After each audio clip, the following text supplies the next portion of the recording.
Welcome back to another edition of A Glass from the Past. Today's beer comes to us from a brewery called Mikerphone in the Chicago area. The beer itself actually was brewed and bottled at the Une Année Brewery in Chicago, but this dates back to 2016, and this is part of their Glass of the Month Club.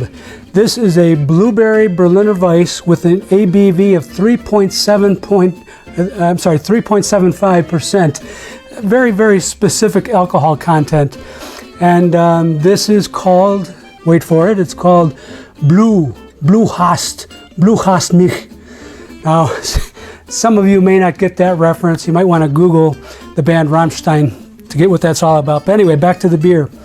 You'll see that it pours a really nice kind of orangey, maybe with a little bit of a pinkish tinge in there. Very interesting.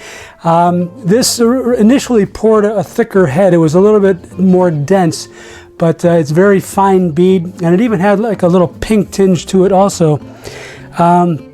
The aroma is very, very berry. The aroma, the berries, the blueberries dominate, but you can tell as you're sniffing it that your palate is in for some tanginess, which is kind of nice. On the palate, there's lots of good, fresh blueberry flavor in here, and it's supported by a nice weedy underpinning, not too overwhelming in any sense of the word. The acidity takes a minute for itself to make it known to your palate, so it doesn't attack right away.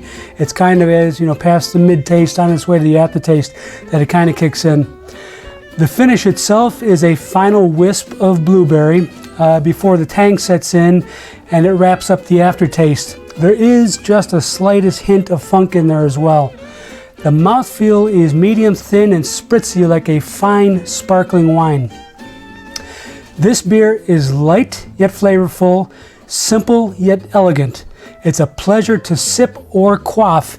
It's holding up quite nicely. So if you're sitting on this gem going back to 2016, you could either take it out now and celebrate a little bit, or you might want to let it rest up a little bit more for the next celebration. Either way, it's going to be an education. Cheers.